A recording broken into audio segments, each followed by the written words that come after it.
한국직업방송과 연합뉴스TV가 함께 만드는 취업 전문 뉴스 투데이 고용플러스입니다. 네, 인턴십 제도와 정규직 선발이 연계된 채용 연계형 인턴 제도가 대기업을 중심으로 확대되고 있습니다. 하지만 이 제도에 지원한 취업 준비생들이 낮은 정규직 전환율 때문에 낙담하고 있습니다. 한지희 기자입니다. 대기업들의 인턴 제도는 취업 준비생들 사이에서 실무 경험과 스펙을 동시에 쌓을 수 있는 가장 좋은 수단으로 꼽힙니다. 기업들도 취업 준비생들의 이 같은 사정을 이용해 공채 기간 중 동시에 인턴을 모집합니다. 인턴십 선발 과정은 정규직 신입사원 공채 과정과 비슷합니다. 서류 심사는 물론 2차례의 면접도 봐야 합니다. 문제는 채용 연계형 인턴의 경우 기업들이 정규직 전환을 보장하는 것처럼 공고하지만 실상은 그렇지 않다는 점입니다. 대기업의 취업 연계형 인턴십 정규직 전환율은 절반에도 미치지 못한 곳도 있습니다. 게다가 실제 정규직 채용 인원을 구체적으로 밝힐 수 없다는 입장이어서 인턴 사원을 정규직 채용 인원과 합쳐 고용 계획을 발표하고 있습니다. 올해 만여 명의 직원을 채용한다고 밝힌 현대자동차 그룹은 채용 인원에 인턴 사원을 포함시켰고 2만 4천여 명을 선발한다는 롯데그룹도 마찬가지였습니다. 실무 경험이 중요하다고 해서 채용 연계형 인턴에 지원을 했는데도 이제 그게 보장이 되질 않으니까 도대체 어떤 길로 가야 하는가 하고 또 고민을 하게 되는 것 같아요. 한 취업 포털 사이트가 대학생 340여 명을 대상으로 인턴 지원에 대한 설문조사를 실시한 결과 응답자의 70%가 인턴 지원 경험이 있었습니다. 이들은 인턴을 지원하는 이유로 종료 후 정규직으로 전환되거나 채용에 유리한 점수를 받기 위해 지원한다고 답했습니다. 열심히 일하면 정규직으로 전환해준다는 기업들의 약속을 믿은 취업준비생들에게 채용 연계형 인턴 제도는 오히려 희망 고문이 되고 있습니다. 연합뉴스TV 한지희입니다. 올해 2분기 20대의 경제활동 참가율이 10여 년 만에 최고 수준으로 치솟은 것으로 나타났습니다. 하지만 실업자가 늘어나면서 경제활동 참가율이 덩달아 올라간 것이어서 마냥 긍정적으로 볼 수는 없다는 지적이 나옵니다. 통계청에 따르면 올해 2분기 20대의 경제활동 참가율은 65.7%로 2005년 4분기에 65.8%를 기록한 이후 가장 높았는데 경제활동 인구를 뜯어보면 취업자는 378만 6천 명으로 작년 동기 대비 2.4% 증가한 반면 실업자는 43만 4천 명으로 같은 기간 7% 증가해 더 빠르게 늘었습니다. 이르면 오는 금요일부터 삼성전자와 LG전자를 시작으로 주요 기업들이 3분기 성적표를 속속 공개할 전망입니다. 노동계 파업에 기업별 각종 제품 결함 논란 등 악재가 겹치면서 분위기가 썩 좋지 않습니다. 김종성 기자입니다.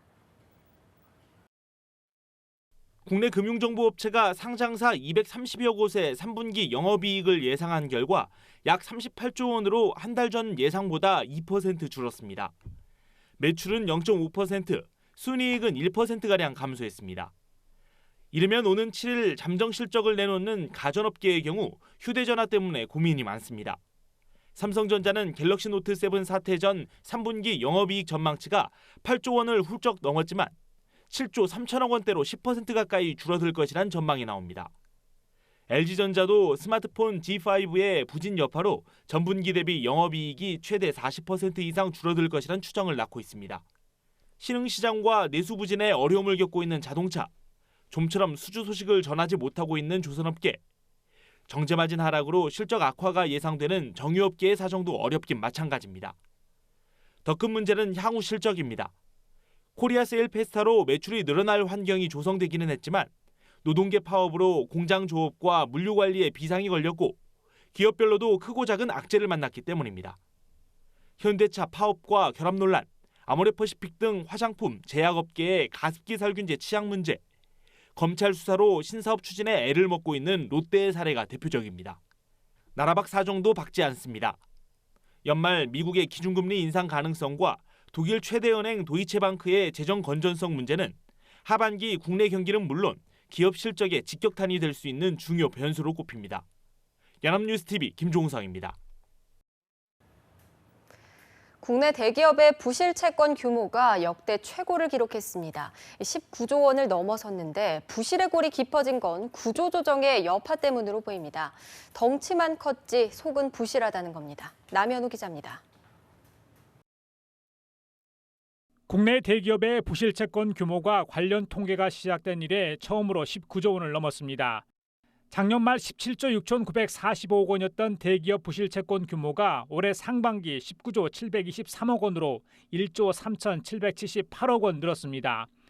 부실 채권은 은행이 빌려준 돈 가운데 회수 가능성이 낮은 대출 채권을 말하는 것으로 여신 건전성 분류상 원리금이 3개월 이상 연체된 고정 이하 채권을 가리킵니다. 전체 대기업 여신 규모는 올해 6월 말 427조 8,543억 원으로 작년 말보다 8조 9,287억 원 줄었습니다. 여신 규모가 반년 동안 9조 원 가깝게 줄었지만 관련 부실은 더 쌓여 은행권의 고정이하 여신 비율은 상승했습니다. 특히 전체 부실 채권 가운데 대기업 비중은 63.2%로 은행 부실 채권 급등의 주범으로 꼽혔습니다. 부실의 골이 깊어진 건 역시 돈 먹는 하마가 된 조선 해운업종 구조조정 여파 때문으로 분석됩니다. 대기업의 부실은 자본시장에 미치는 영향이 크기 때문에 국가 경제 전체를 위기로 내몰 수도 있습니다. 이와 관련 금융당국은 취약업종을 중심으로 부실 채권 등 은행의 자산 건전성에 대해 지속적으로 모니터링한다는 방침입니다. 하지만 부실 채권 증가는 부실기업 구조조정에 소홀했다는 방증인 만큼 부실 가능성이 높은 기업을 선별해 추가적인 자금 공급을 억제해야 부실 확산을 막을 수 있다는 지적입니다. 연합뉴스TV 남현호입니다. 한진해운 해상연합노동조합이 지난 3일 경남 통영 욕지도 남쪽 약 40km 해상에서 한진 소속 화물선 2척을 정박시킨 채 해상 시위를 벌였습니다. 회사가 지난달 1일 법정 관리에 들어가면서 한 달 넘게 바다 위를 떠도는 선원들은 갑판에서 정부 지원과 고용 보장을 촉구하는 손팻말을 들고 구호를 외쳤습니다. 같은 시각 전남 신안 흑산도 먼바다 등 공해상에 대기 중인 한진 소속 롱비치호, 텐진호, 로테르담호, 함부르크호 등에서도 선원들의 해상 시위가 벌어졌습니다. 법정 관리 개시 한 달을 맞은 지난 1일 기준으로 한진해운이 선원 관리를 책임지는 선박은 모두 58척으로 이 가운데 18척만 정상적으로 운항하고 있습니다. 법정 관리에 들어간 한진해운 선원인 남편과 해상에서 장기간 표류하던 임산부가 정부의 도움을 받아 육지로 긴급 후송된 사실이 알려졌습니다. 해양수산부에 따르면 지난달 30일 여수 세존도 인근 해상으로 향하던 한진 부다페스트호로부터 임산부를 병원으로 후송해달라는 요청이 비상연락망을 통해 접수됐습니다. 이 임산부는 한진 부다페스트호의 갑판수 A씨의 부인으로 가족 동승 제도에 따라 7월 20일부터 배에 동승한 상태였습니다. 해수부는 남해해양안전경기본부에 협조를 요청했고 해양경비정은 임산부를 여수항으로 무사히 후송했습니다. 철도 파업이 벌써 일주일을 넘어 2주차에 접어들면서 수도권 전철 운행이 축소돼 시민들의 불편이 예상됩니다. 정부와 코레일은 철도 파업 장기화에 대비해서 화물 열차를 증편하는 등 비상 수송 대책을 가동했습니다. 김동욱 기자입니다. 철도 파업이 일주일을 넘어서면서 수도권 전철 운행에 차질이 불가피해졌습니다. 코레일이 운영하는 서울 지하철 1호선과 3호선, 4호선은 운행률이 평균 90%로 축소돼 이용 승객의 불편이 예상됩니다. 출근 시간은 100%, 퇴근 시간은 92% 수준에서 운행됩니다. 수도권 전동열차는 대체 인력의 피로 누적으로 당초 계획한 대로 90% 수준으로 운행할 예정입니다. 정부와 코레일은 유관기관 지원과 내부 경력직 기장을 추가 투입하는 내용의 비상수송 대책을 가동해 승객 불편과 물류 피해를 줄인다는 계획입니다. 이와 함께 기간제 대체 인력 299명 신규 채용과 임용 대기자 115명 조기 투입 등으로 인력 운영에 조금은 숨통이 트인 상태입니다. 코레일은 당초 KTX와 통문열차 운행을 2주차부터 감축할 계획이었지만 당분간 100%를 유지하기로 했습니다. 화물열차 운행도 75회에서 101회로 증편해 파업 첫 주 30% 수준이었던 수송률을 42%까지 끌어올린다는 계획입니다. 하지만 이마저도 임시 방편에 불과해 파업 장기화 시 피해 확대는 불보듯합니다. 철도 노조는 회사가 어려운 상황에서 안정적으로 높은 임금을 받아왔음에도 불구하고 국민의 발과 경제의 혈맥을 볼모로 파업을 계속하고 있습니다. 노사가 대화 대신 강경 입장을 고수하고 있어 당분간 협상 테이블에 앉기는 쉽지 않아 보입니다. 연합뉴스TV 김동욱입니다. 김영란법이 지난달 28일부터 시행된 가운데 법인카드로 밥값과 술값을 계산한 금액이 줄어든 것으로 나타났습니다. BC카드의 빅데이터 분석 자료에 따르면 김영란법 시행 직후인 지난달 28, 29일과 시행 4주 전 같은 요일을 비교한 결과 요식업종에서 법인카드 이용액은 8.9% 감소했습니다.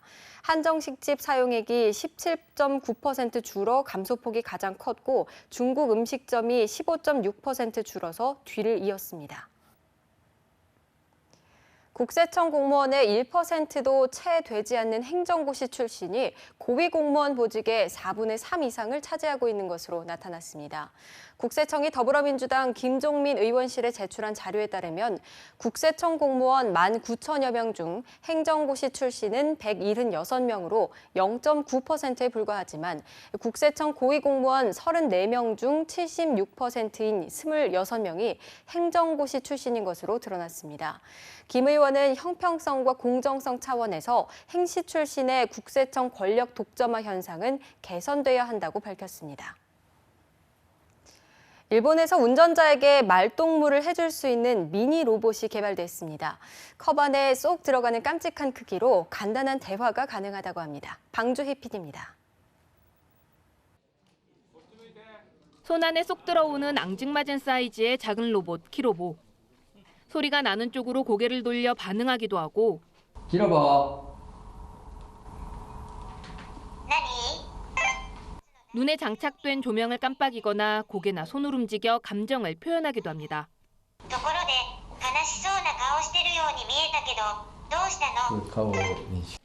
일본의 도요타 자동차가 개발한 키로보 미니입니다.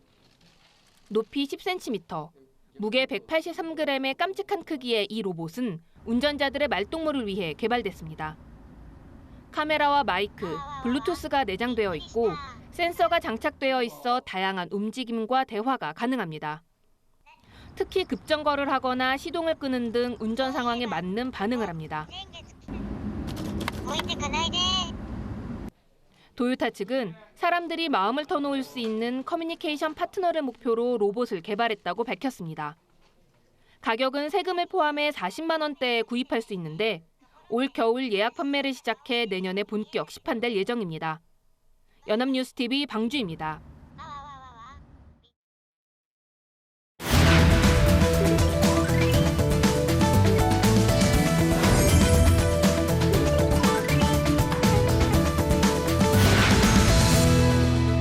최근 사회적으로 가장 핫한 이슈를 키워드로 알아보는 핫 키워드 시간, 강설희 아나운서 함께합니다. 안녕하세요. 네, 안녕하세요. 핫키워드 시간입니다. 힐러리와 트럼프가 겨루고 있는 미국의 대통령 선거, 그 하이라이트라고 할 수 있는 텔레비전 1차 토론이 지난주에 있었죠.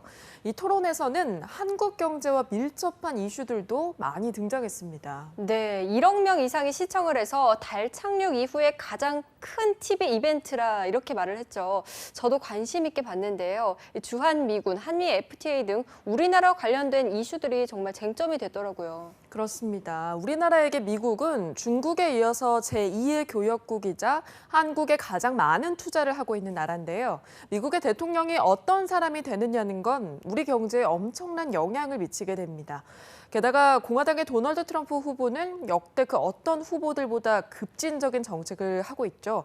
오늘 그래서 자세히 짚어보려고 합니다. 네, 극단적인 트럼프의 주장에 열광하는 현상을 가리켜서 트럼피즘이라고 부르기도 하는데요. 자, 그렇다면 먼저 그가 주장하는 정책을 자세히 좀 알아볼까요? 네, 트럼프 후보는 극단적인 보호무역 정책을 주장하고 있습니다. 보호무역이라는 건 자국의 산업을 보호하려는 정책인데요.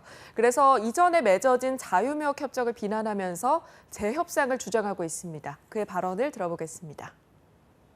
We have to renegotiate our trade deals, and we have to stop these countries from stealing our companies and our jobs. 네, 이렇게 자유무역 협정이 미국의 경제에 악영향을 끼쳤다고 주장하고 있는데요. 그는 특히 24년 전 당시의 대통령이었던 빌 클린턴이 캐나다, 멕시코와 맺은 북미 자유무역 협정에 대해서 문제를 제기하면서 클린턴 부부를 동시에 비난하고 있습니다. 네, 일자리를 빼앗겼다니 정말 상당히 선정적인 표현인 것 같은데요. 자, 그런데 우리나라도 한미 FTA를 맺고 있잖아요. 혹시 이것도 비난을 하고 있나요? 네, 트럼프는 한미 FTA를 일자리를 죽이는 협정이라고 표현하고 있습니다. 후보 경선 당시에 그의 발언을 들어보겠습니다. This deal doubled our trade deficit with South Korea and destroyed nearly 100,000 American jobs. 네, 트럼프의 발언을 들어보고 왔는데요. 하지만 이 주장은 사실이 아니라는 연구 결과가 나왔습니다. 미국의 대표적인 보수 연구기관인 헤리티지 재단에 따르면 최근 5년 동안 미국이 한국으로 수출한 자동차 수출액은 200%가 늘어났고요. 지난해 한국의 12대 기업이 미국에서 3만 5천 개의 일자리를 창출했다고 합니다. 네, 트럼프의 주장과 완전히 다른 연구 결과인데요. 반면 힐러리 클린턴 후보는 자유무역 협정을 유지하겠다 이런 입장을 밝혔죠. 그런데 트럼프가 보호무역주의를 계속 주장하는 것은 어떤 정치적인 셈법이 있는 건가요? 네, 그렇습니다. 미국에는 과거 대표적인 공업지대였지만 지금은 몰락한 지역이 있습니다. 바로 러스트벨트라고 불리는 지역인데요. 미시건, 오하이오 등 중부와 북부 일부 지역을 말합니다. 러스트는 녹이라는 뜻이죠. 공장에 녹이 쓸 정도로 경제가 몰락했다는 겁니다. 트럼프의 주요 지지 계층은 이 러스트벨트의 백인 노동자들입니다. 트럼프는 이들에게 공장이 빠져나간 건 멕시코 또 한국 때문이고 이들과 맺은 자유무역 협정은 내가 대통령이 되면 재검토하겠다고 공약을 하고 있습니다. 네, 그럼 한국 입장에서는 트럼프가 대통령이 될 때를 아무래도 대비를 해야 되겠네요. 그렇습니다. 트럼프가 대통령이 되면 한국 경제에 큰 변화를 줄 게 틀림이 없습니다. 블룸버그 통신은 트럼프가 대통령이 된다면 우리나라가 가장 큰 타격을 받을 것이라는 전망을 내놓기도 했는데요. 미국과의 교역 규모가 큰 데다가 수출이 경제에서 차지하는 비중이 높기 때문에 트럼프가 대통령이 돼서 보호무역주의를 단행하게 된다면 경제 전반은 물론이고요. 우리의 일자리에도 큰 영향을 끼칠 것으로 예상되고 있습니다. 네, 정말 예측하기도 힘든 큰 변화일 것 같은데요. 이 밖에도 트럼프 후보의 공약 중에 우리 경제에 영향을 줄 만한 그런 게 있었나요? 네, 있습니다. 바로 주한미군의 방위비 부담금 문제인데요. 먼저 TV 토론의 영상을 함께 보시죠. We defend Japan, we defend Germany, we defend South Korea, we defend Saudi Arabia, we defend countries. They do not pay us what they should be paying us because we are providing tremendous service and we're losing a fortune. 네, 들으신 것처럼 해외에 있는 미군 주둔 비용을 왜 미국이 부담해야 하는 거냐면서 주한미군 부담금을 100% 한국이 부담해야 한다고 했습니다. 지금도 1조 원 가까이 우리 정부가 부담하고 있는데요. 트럼프가 집권을 하게 된다면 이 액수 또한 크게 늘어나게 될 것이고 또 우리 경제에도 악영향을 미칠 수 있다고 합니다. 네, 지난 1차 TV 토론에서는 힐러리 클린턴이 우세를 보이면서 지지율에서도 상승세를 기록했습니다. 이에 따라서 국제 금융시장도 요동을 쳤는데요. 만약 트럼프가 잘했다는 결과가 나왔다면 요동이 아니라 태풍이 몰아쳤을 거라고 합니다. 그만큼 트럼프가 집권할 경우에는 상상하지 못할 변화가 닥칠 수 있다는 이야기겠죠. 우리도 미국 대선을 관심 있게 지켜보면서 대비를 해야겠습니다. 네, 오늘의 핫키워드 미국 대선 트럼프의 경제 정책에 대해서 알아봤습니다. 강사리 아나운서 고맙습니다. 네, 고맙습니다.